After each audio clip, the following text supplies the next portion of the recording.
Already explain life to you. Conclude they don't care, they ain't there. Ain't nobody care. God like you do. Let me explain, I always try to.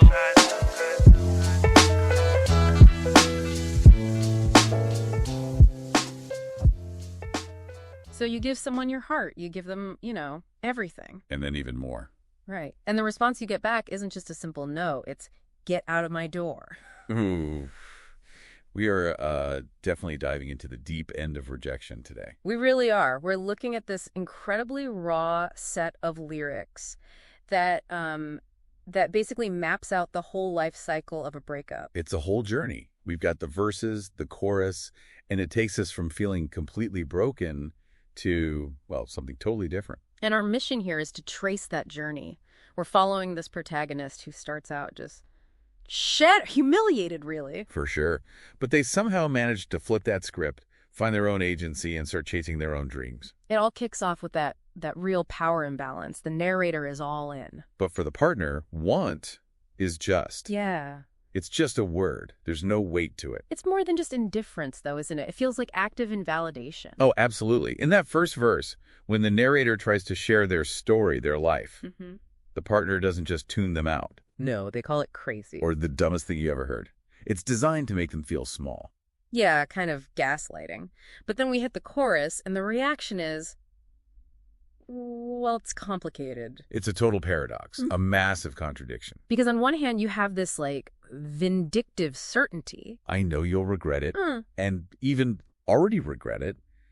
They're almost banking on the ex's future pain. But then in the very same breath... We'll pray for you, and never wish trouble on you. It's like they're trying to take the high road while secretly hoping the ex's car doesn't start. It's what I call the fake high road. That early stage where you're trying to convince yourself you're the bigger person. But the hurt is still driving the bus. The hurt is absolutely still in control. Yeah. Okay, but this is where it starts to get really interesting. In verse 2, the focus shifts. The narrator stops blaming entirely and says, no, not innocent. They have their own regrets.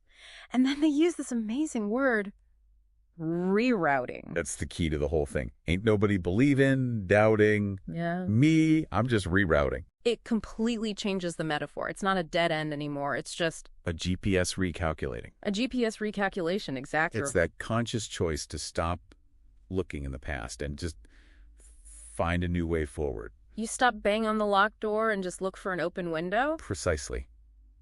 And once that rerouting kicks in, the whole perspective changes in the later parts. They go from that volatility to feeling normal inside. And with that feeling of normal comes some pretty shocking honesty. Right. They admit they were a ticking time bomb. And that at one point they were wishing evil, even hoping the ex would have died.